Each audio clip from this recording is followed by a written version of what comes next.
Assalamualaikum warahmatullahi wabarakatuh. Assalamualaikum. Okey.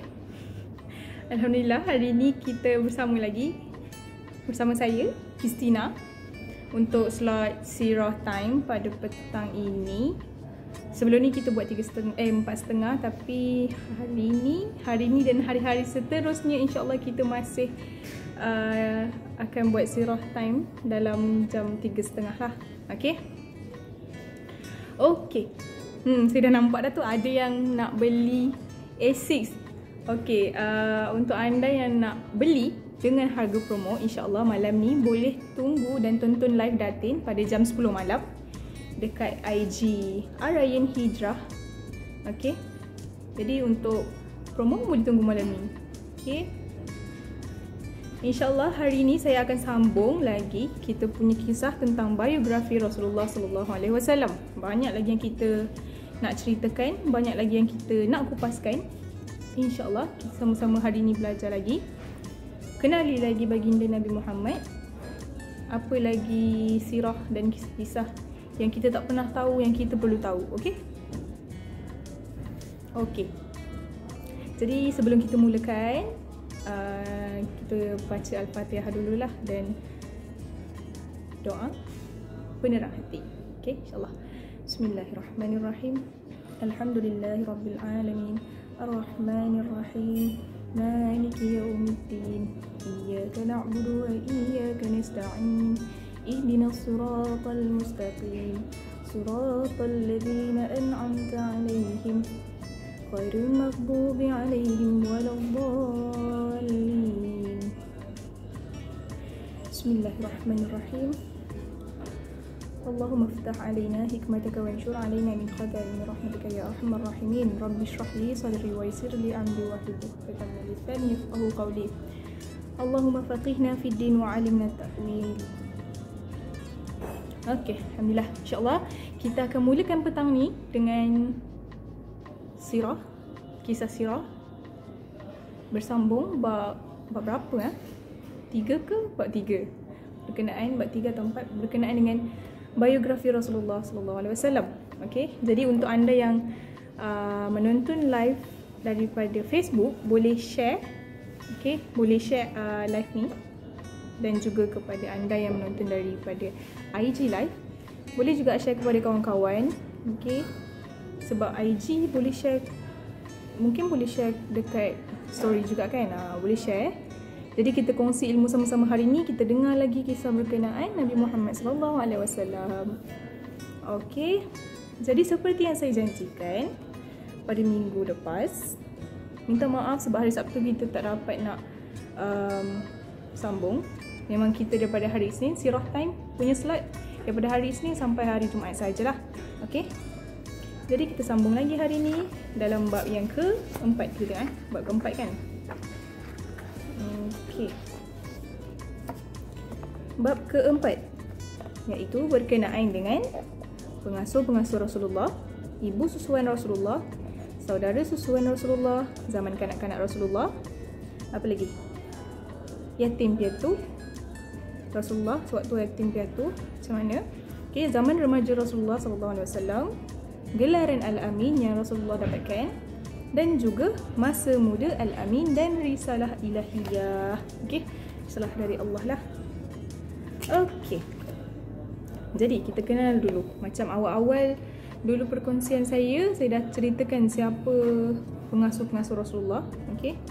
Jadi sekali lagi saya sebutkan namanya. Sudah tentu yang pertama ibu Nabi Muhammad sallallahu alaihi wasallam lah, ibu baginda Nabi Muhammad, iaitu Aminah binti Wahab. Okey, Aminah binti Wahab bin Abdul Manaf bin Zuhrah bin Kilab.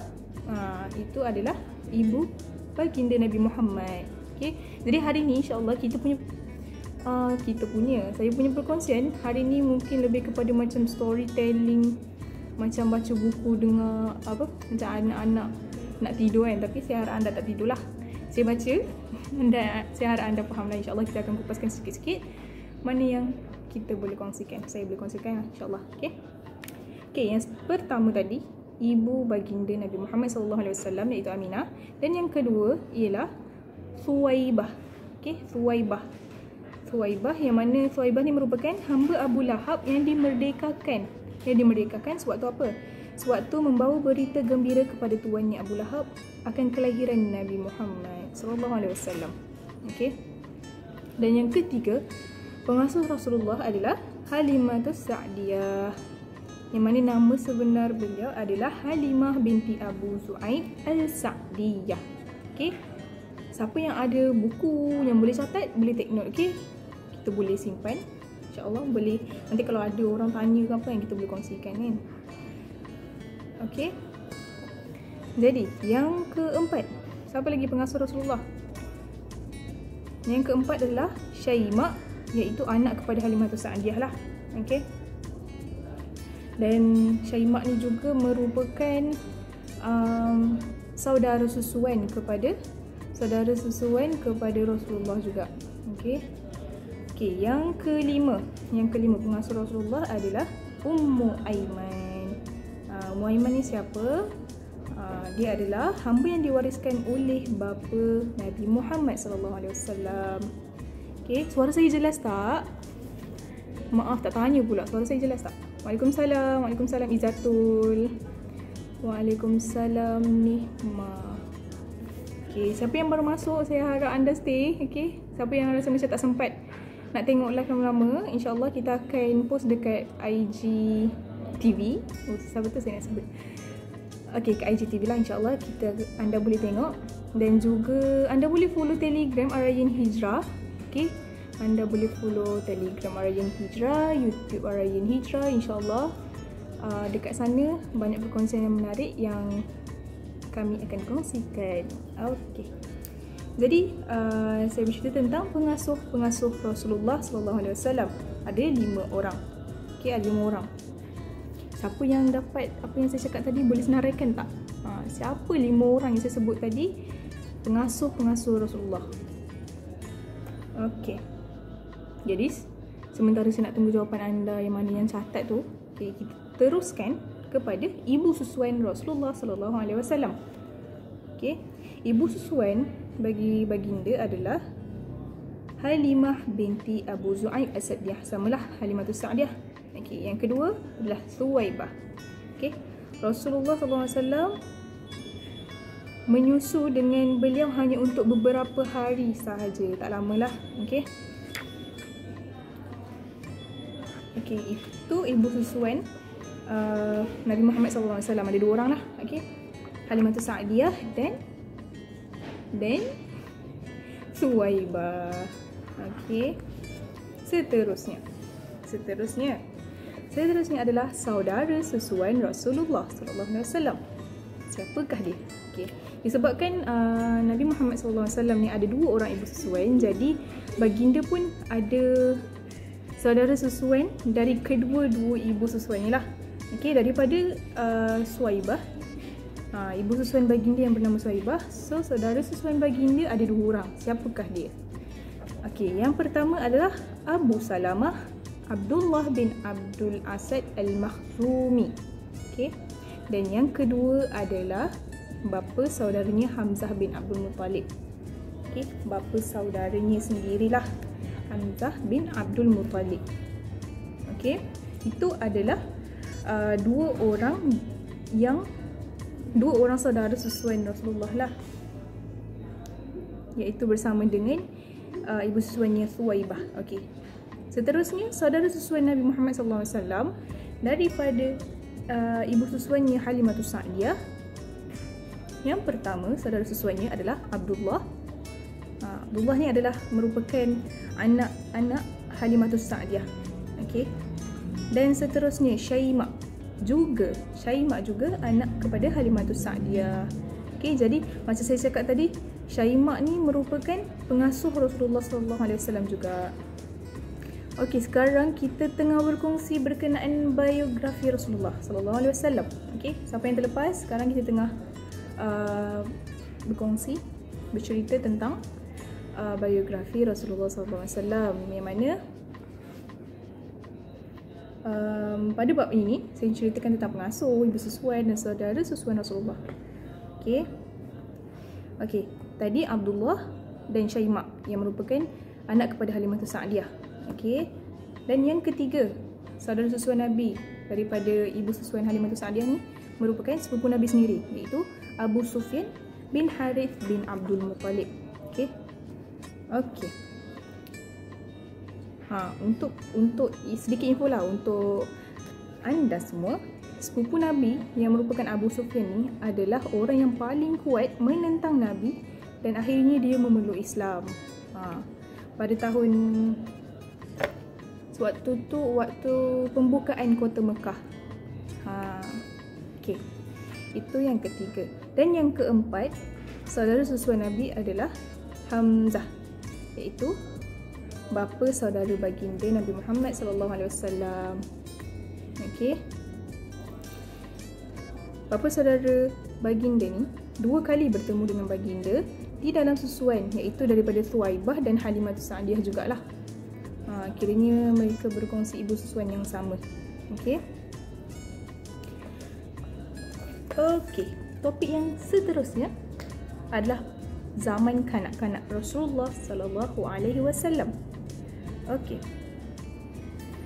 Pada zaman dulu, lepas dilahirkan baginda Nabi Muhammad sallallahu alaihi wasallam ni dibawa ke satu pendalaman yang bernama Bani Sa'ad. Okey. Sebab apa mereka bawa Nabi Muhammad sallallahu alaihi wasallam ni ke Bani Sa'ad? Sebab pada zaman dulu setiap kali kelahiran menjadi tradisi bagi orang-orang Arab, mereka akan hantar anak-anak mereka untuk disusukan. Okey. Waalaikumsalam warahmatullahi wabarakatuh. Ain Hijrah Masita. Kak Masita ya. Okey. InsyaAllah kita sambung lagi. Okey. Jadi bila dibawa ke pedalaman ni, Bani Sa'ad ni, apa yang mereka buat adalah bawa anak-anak ni untuk disusukan. Baginda diserahkan kepada seorang perempuan yang bernama apa tadi? Ibu susuan Rasulullah, Halimah Sa'diyah. Okey. Halimah Sa'diyah. Semasa baginda dibawa ke kaum Bani Sa'ad, waktu tu keadaan pada ketika itu sangatlah kering, kemarau. Tempat-tempat dekat sana tanaman semua kering kontang lah, macam tu lah ibaratnya. Dan ternakan juga tak berapa, orang kata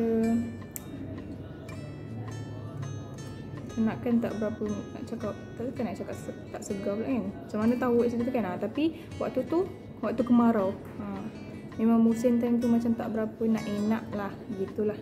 Okay. Jadi tak lama lepas baginda menyusu dekat situ dan tinggal bersama Halimah Sa'diyah ni. Okay. Tak lama lepas tu bumi di situ kembali menghijau. Tanaman dia semua kembali segar. Ternakan pun kembali, orang kata, aktif lah. Mungkin bertambah-tambah kan. Macam tu. Okay. Jadi kambing. Maka tanaman kembali menghijau.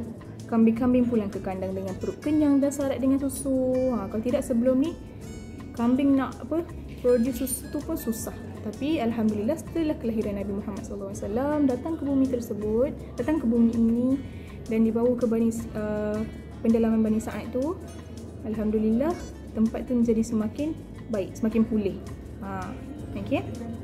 Jadi semasa Nabi Muhammad SAW berusia 12 tahun pula, baginda ikut bapa saudaranya. Siapa? Kalau kita kata baginda ikut bapa saudaranya, pasti Abu Talib.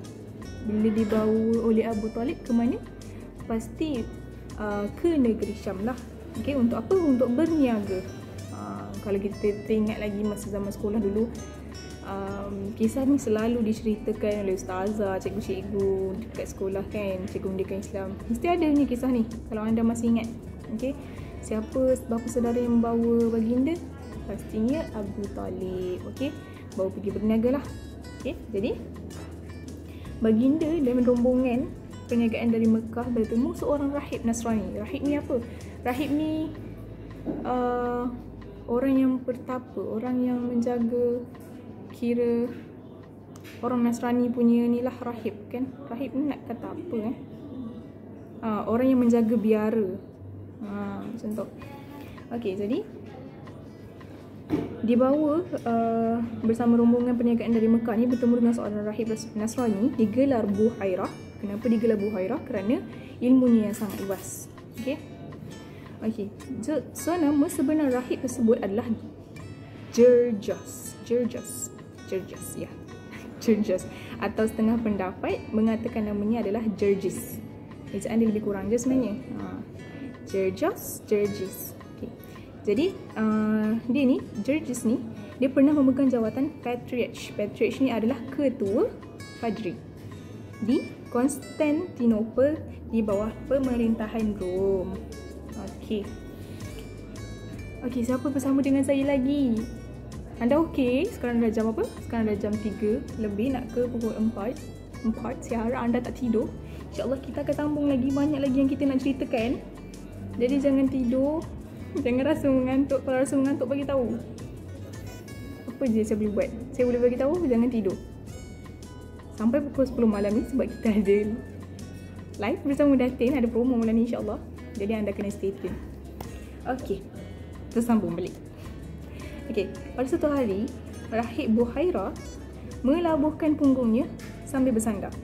Kita ceritalah kan, saya review buku juga terus kan, baca sedap sikit ayat dia. Okey, satu hari rahib Buhairah melabuhkan punggungnya sambil bersandar. Dia melepaskan pandangan yang jauh ke tengah-tengah padang pasir. Entah kenapa, tiba-tiba dadanya berdebar kencang. Kenapa?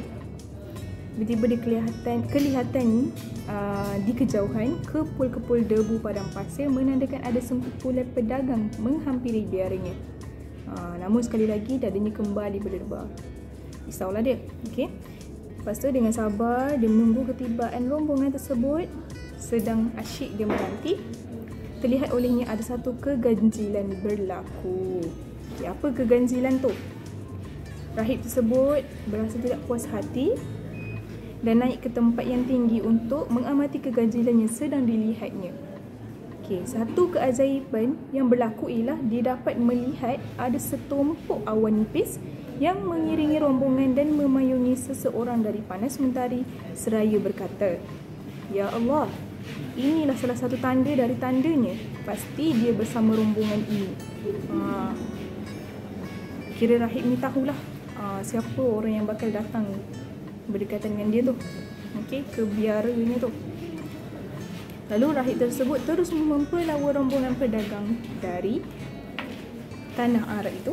Okey, singgah berehat di biaranya. Okey, Assalamualaikum yang berada di Facebook. InsyaAllah anda boleh share live ni untuk kita sama-sama kongsikan ilmu berkenaan dengan biografi Nabi Muhammad SAW. Okey, kalau tak sempat tengok sekarang, boleh tengok nanti insyaAllah. Okey. Okey, kita sambung. Okey, diajaknya rombongan ni, siapa tadi? Ya Allah, rahib tu ajak rombongan ni untuk singgah sebentar dan berehat, dan dia pun menghidangkan jamuan yang lazat lah. Okay. Walaupun kebiasaannya rahib tersebut tak pernah mempedulikan rombongan pedagang yang sering lalu di depan biaranya, namun kali ini dia berbuat demikianlah. Sebab apa? Kita baca. Okay. Rahib diperkenalkan dengan ketua rombongan iaitu Abu Talib. Abu Talib ni siapa? Abu Talib ni adalah bapa saudara Nabi tadilah yang kita sebutkan. Okay. Ketua rombongan ni adalah Abu Talib dan dia mempelawa semua rombongan masuk sambil kedua bola matanya mencari kanak-kanak tadi. Siapa kanak-kanak tu? Pastinya Rasulullah SAW. Okay. Lalu bertanya Abu Talib, ada lagi ke yang tidak naik? Ditanya. Dia macam mencari-cari mana Rasulullah SAW. Okay, lepas tu ada seorang kanak-kanak, dia menjaga barang dagangan di bawah, kata Abu Talib. Okay. Jadi Buhairah ni, rahib tadi ni, dia cakap ajaklah dia naik sekali kan.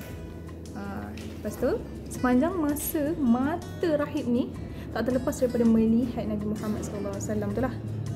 Dan dia cuba melontarkan soalan untuk menguji Nabi Muhammad SAW ni. Okay. Dia cakap macam ni, anak, dengan nama Lata dan Uzza, pakcik ingin bertanyakan. Okay. Serta-merta soalan tersebut mendapat tindak balas. Kanak-kanak itu merasa kurang senang dengan nama Lata dan Uzza. Jadi dijawabnya, saya benci dengan nama Lata dan Uzza. Apabila beliau bertanya dengan nama Allah Subhanahu Wa Taala, barulah kali ini kanak-kanak itu tersenyum. Okey. Siapa namamu? Tanya Buhairah, rahib tu tadi. Okey. Baginda Nabi Muhammad SAW menjawab, Muhammad. Dijawab nama dia. Okey. Baginda menjawab namanya Muhammad. Okey. Buhairah tu bertanya lagi, ayahmu? Dia tanya nama ayah baginda. Dan dijawabnya Abdullah. Soalan terakhir ditanya oleh Buhairah tu adalah siapa nama ibunya? Jadi dijawab lagi, nama ibunya adalah Aminah. Okey. Setelah itu barulah rahib tu bertanyakan tentang kehidupan seharian kanak-kanak tu, apa Nabi Muhammad buat, apa semua kan. Okey. Jadi Buhairah ni dia tak dapat nak mengawal rasa perasaannya bila melihat Nabi Muhammad tu. Sebab daripada awal lagi datangnya Nabi Muhammad bersama rombongan, dia dah dilihat satu perkara yang macam ajaib, macam membuat dia rasa teruja lah kan. Dengan awan nipis yang memayungi mereka rombongan tu. Lepas tu tanda seperti bekas bekam di tengah-tengah belikat kanak-kanak itu. Apa? Okey. Dia nampak tanda bekas bekam di tengah-tengah belikat Nabi Muhammad SAW. Dia rasa macam tertanya-tanya. Okay. Jadi katanya, tanda sebesar telur burung merpati ditumbuhi bulu-bulu halus di sekelilingnya. Dia rasa macam nak je peluk. So puas hati dia. Lepas tu Buhairah mendekati Abu Talib seraya membisikkan beberapa soalan. Apakah hubungan kamu dengan kanak-kanak itu? Ditanyalah kepada Abu Talib kan. Buhairah ni rasa nak tahu. Okay. Jadi dia cakap, Abu Talib pun jawab, dia anakku. Lepas tu jawab lagi, tak mungkin. Tak mungkin. Sebab apa? Kedua ibu bapanya masih hidup. Tanya Buhairah.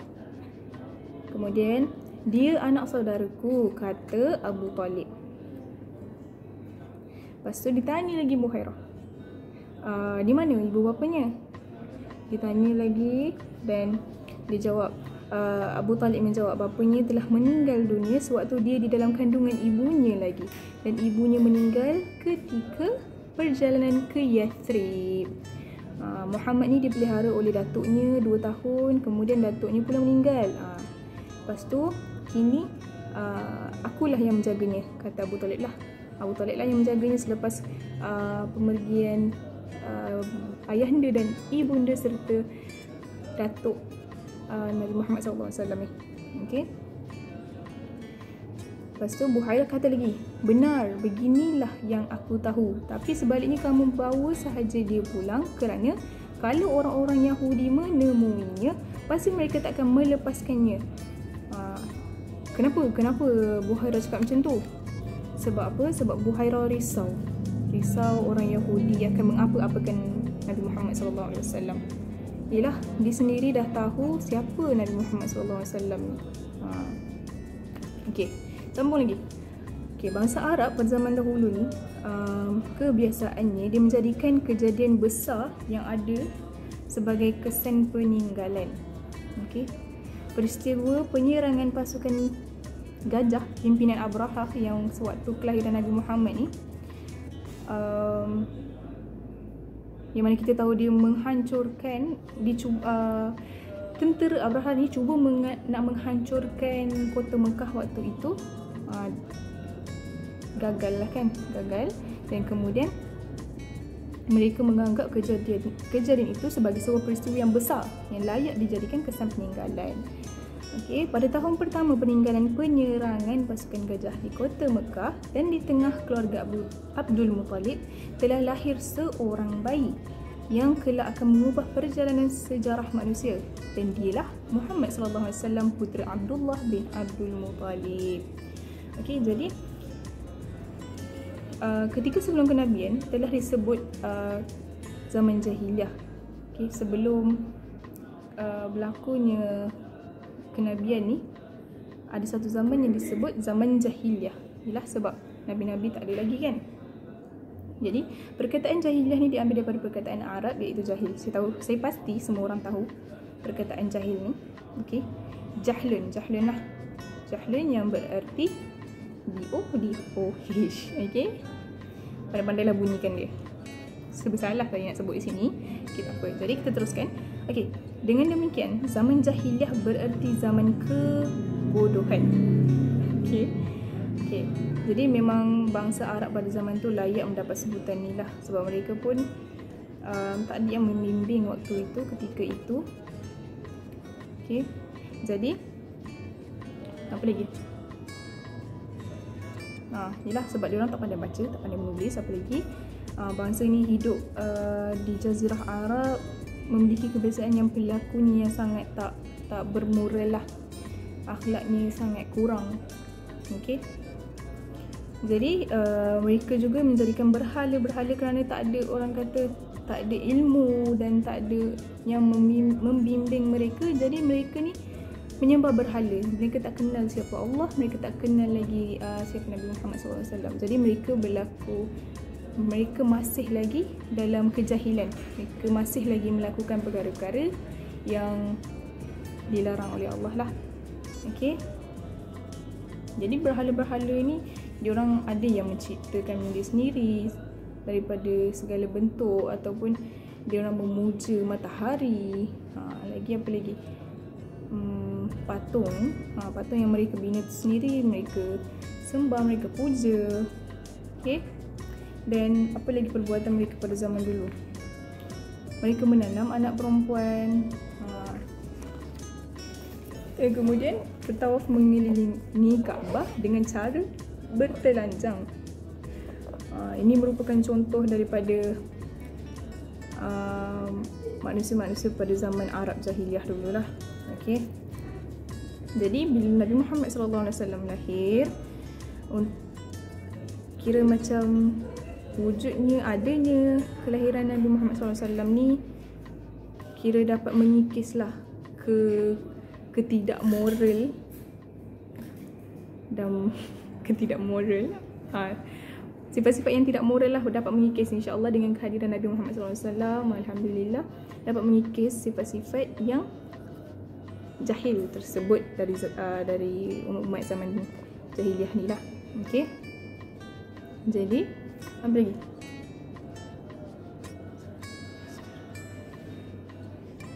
Sejak lahir Nabi Muhammad SAW, baginda telah menunjukkan kelebihan yang khusus.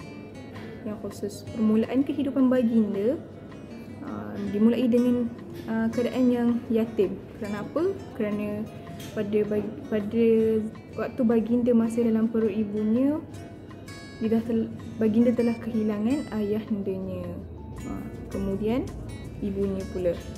Jadi hidup baginda ni penuh dengan ujian dan cabaran lah. Sukarlah untuk kanak-kanak ataupun kanak-kanak yang seusia baginda pada waktu tu melalui fasa-fasa tersebut. Mungkin kalau kita sendiri pun pada umur baginda dah rasa kehilangan mak dan ayah, pasti kita akan rasa sangat berat untuk kita, kan? Okey. Jadi apa lagi? Hidup baginda, kalau kita dapat lihat, kalau kita dapat telusuri, fahami dan dalami, memang sangat susah, sangat buatkan baginda lebih kuat. Okey. Memang Allah jadikan baginda ni untuk kita contohi, untuk kita rasa macam bersyukur atas apa yang kita nikmati sekarang. Okey. Jadi apa ujian yang telah Allah bagi kat Nabi Muhammad ni sebenarnya adalah persiapan untuk baginda menjadi manusia agung dan penghulu bagi seluruh umat sepanjang zaman. Okey. Sedangkan kita manusia yang biasa ni pun Allah bagi ujian, apatah lagi Nabi Muhammad SAW yang merupakan Nabi kepada penutup kepada seluruh Nabi lah yang lain. Okey. Jadi 4 tahun lamanya Nabi Muhammad SAW hidup terpisah dari ibunya Aminah binti Wahab dan tinggal di tengah-tengah keluarga Halimatus Sa'diyah. Setelah berumur 4 tahun, dengan berat hati Halimatus Sa'diyah melepaskan Nabi Muhammad SAW dan mengembalikannya kepada ibunya. Okey. Jadi dalam kisah yatim piatu Nabi Muhammad pula menceritakan setelah 2 tahun kemudian Nabi Muhammad punya ibunda Aminah pun wafat. Okey, dan seterusnya diasuh oleh datuknya dan kemudian dijaga oleh Abu Talib iaitu bapa saudaranya. Okey. Abdul Muttalib iaitu datuknya merupakan orang yang amat mencintai dan menghormati baginda Nabi Muhammad SAW lah. Setelah atuk kan, datuk pasti akan menyayangi cucunya sendiri kan, menjaga dengan baik. Dan Abdul Muttalib ni juga pada waktu itu merupakan penghulu kepada kaum Quraisy. Dan Abdul Muttalib ni juga telah meramalkan bahawa cucunya ini kelak akan menjadi pemimpin besar bagi umat manusia. Oleh itu, datuk tua yang amat berwibawa ni, Abdul Muttalib ni, menghormati sangat-sangat dan mencintai Nabi Muhammad SAW sebab dia tahu cucunya bakal menjadi pemimpin, okey, untuk seluruh umat. Okey. Seterusnya, diriwayatkan bahawa satu hari Muhammad SAW duduk di tempat yang dikhususkan untuk Abdul Muttalib. Orang lain bangkit untuk melarangnya, tetapi Abdul Muttalib mengatakan bahawa Muhammad sangat layak untuk duduk di tempat tersebut. Okey. Namun penjagaan di bawah Abdul Muttalib tak lama. Okey. Kerana apa? Mencecah umur baginda 8 tahun. Nabi Muhammad SAW terpaksa merelakan pemergian datuknya itu. Dan akhirnya Muhammad SAW tinggal dan diasuh oleh Abu Talib, bapa saudara kepada Nabi Muhammad lah. Okay. Dan juga bapa saudara ini sangat mencintai Nabi Muhammad SAW. Okay. Dan pada kisah remaja baginda, waktu baginda remaja, baginda tinggal di rumah Abu Talib Abu Talib ni lah. Okay. Okay. Sekarang dah pukul berapa? Okay, tadi saya menceritakan berkenaan dengan ibu susuan, pengasuh, ibu susuan, okay, saudara susuan.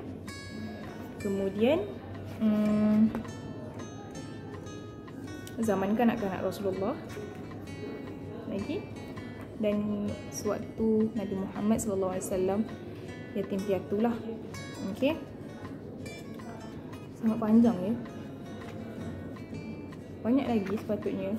Ada lagi berapa topik? 3 topik dalam bab 4 ini. Saya tak dapat untuk minta maaf sangat, hari ni saya tak dapat nak berkongsi panjang sebab kita dah setengah jam berlalu. Ini pun dah lama untuk saya. Masa sentiasa mencemburui saya dan anda, saya pasti. Okay, jadi untuk hari ni sampai di situ saja yang saya boleh kongsikan. InsyaAllah esok hari hari Selasa saya akan kongsikan lagi berkenaan dengan zaman remaja Rasulullah SAW.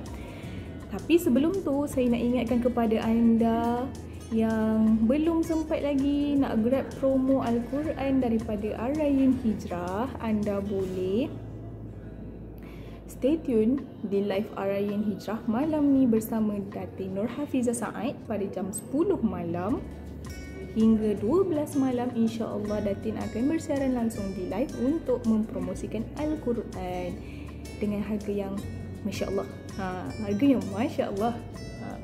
Jadi apalah sangat untuk kita spend duit dekat Al-Quran beratus-ratus, yang mana Quran tu kalau kita manfaatkan dia akan bagi lebih banyak, lebih, orang kata ganjaran tu lebih daripada kalau kita manfaatkan lah kan. Ganjaran tu Allah akan bagi berlipat-lipat kali ganda dari wang yang kita keluarkan, insya-Allah. Saya nak kongsi satu cerita. Saya ada seorang kawan yang mana dia mempunyai seorang ayah yang sangat mencintai Al-Quran. Sampai satu masa ayah dia sakit. Waktu tu kami sedang belajar, masih dalam diploma. Okay. Ayah dia sakit sepanjang dalam tempoh dia belajar tu. Dan setiap minggu dia perlu balik ke rumah kan. Lepas tu akhirnya pada bulan Ramadan tahun lepas, ayahnya pergi bertemu ilahi. Okay? Jadi dia kehilangan seorang ayah lah. Tapi apa yang saya nak kongsikan adalah saya mengenali ayahnya sangat orang yang sangat mencintai Al-Quran. Jadi sampai saya bersama anaknya Aina. Okay, saya boleh cakap Aina, nama anaknya tu Aina, kawan saya Aina. Orangnya sangat sentiasa melazimi Al-Quran di mulut lah, saya boleh kata. Dan orangnya sangat pandai berteranum. Dan saya pun jadi macam, bila terdengar teranum dari dia tu, jadi macam saya pun rasa suka, rasa macam nak jadi macam dia. Rasa macam wah, beruntung dia ada ayah yang selalu ingatkan dia tentang Al-Quran. Sampai satu masa sebelum ayah dia meninggal, ayah dia sampai tak boleh ingat, tak silap saya, tak boleh ingat untuk membaca macam mana. Dan dia ajar ayah dia semula. Jadi saya rasa macam, ya Allah, untung pakcik ni ada anak yang macam ni, dan untung kawan saya ni ada ayah yang macam tu. Jadi sampai satu masa saya ada rezeki untuk lawat kubur kawan ayah saya punya kubur tu lah. Kawan ayah saya punya kubur tu. Jadi saya cakap dalam hati lah, saya cakap, saya harap saya boleh jadi macam anak pakcik, insya-Allah. So mulut dia sentiasa melazimi Al-Quran. Kalau dapat baca tu, dengar dia mengaji, memang sangat-sangat sedap lah, masya-Allah. Memang saya rasa macam, tak tahu nak cakap macam mana, tapi kalau anda dapat rasa benda tu, anda akan rasa macam nak dekatkan diri anda dengan Al-Quran. Macam Al-Quran tu sangat-sangat hidup untuk anda. Kalau anda sangat bolehlah memanfaatkan tu, dah ada rasa tu, anda betul-betul akan gunakan Al-Quran tu dengan sebaik mungkin. Anda akan rasa macam cinta, rasa macam setiap hari rasa macam nak baca. Kalau satu hari tu tak baca, memang rasa macam aduh, ada benda yang tertinggal ni. Jadi insya-Allah saya harap anda semua yang mana yang belum dapatkan Al-Quran daripada Arayaan Hijrah ataupun yang dah dapatkan, saya harap dari mana pun Al-Quran yang anda dapatkan, manfaatkan Al-Quran yang anda miliki. Okey, insya-Allah pesanan untuk diri saya juga, manfaatkan Al-Quran yang anda miliki. Jangan nanti sampai waktu kita dah tak ada masa dah untuk kita nak baca, baru kita tercari-cari, baru kita nak belajar. Jadi untuk masa sekarang, selagi anda memperoleh apa orang kata nikmat dari Allah untuk kita bernafas, bergerak, berjalan, berkemampuan dan sebagainya, jadi manfaatkanlah apa yang Allah beri untuk kita, gandakan lagi pahala, untuk kita dekatkan lagi diri dengan Allah. InsyaAllah apa sahaja yang kita buat, Allah akan redha dan kasih terhadap kita. Okey, jadi kesimpulan saya panjang hari ni. InsyaAllah saya harap apa yang saya kongsikan hari ini dapat bagi anda satu input untuk anda mulakan sesuatu yang baru dalam hidup anda. Walaupun dah petang, tapi setiap masa adalah permulaan yang baru jika kita manfaatkan, insya-Allah. Okey, untuk hari ini itu saja. Maafkan saya jika tak dapat habiskan bab 4 ni untuk hari ini. Okey, esok kita akan bersambung. Jangan lupa live IG pada malam ni pukul 10 malam sampai pukul 12 pagi, 12 malam. Okey, itu sahaja daripada saya. InsyaAllah, terima kasih banyak untuk yang menonton live di IG dan juga di Facebook. Kita bertemu lagi esok pada jam 3.30 petang dan hari yang lain-lain, Isnin sampai Jumaat, insyaAllah. Okay, sebelum tu kita tutup kita punya perkongsian dengan Subhanakallahumma wa bihamdika asyhadu an la ilaha illa anta astaghfiruka wa atubu ilaik. Okey, itu sahaja untuk hari ini. Terima kasih banyak-banyak. Minta maaf yang tersalah terkurang daripada saya, yang tidak jelas dan yang kurang jelas, minta maaf. Saya harap anda boleh tegur jika ada kesalahan. Okey, jangan lupa follow Facebook Arayan Hijrah, Facebook page Arayan Hijrah, YouTube channel Arayan Hijrah dan Telegram Arayan Hijrah. Okey, insya-Allah saya akan kongsikan link Telegram sebentar lagi. Okey. Jadi jumpa anda lagi esok. Assalamualaikum. Terima kasih banyak-banyak.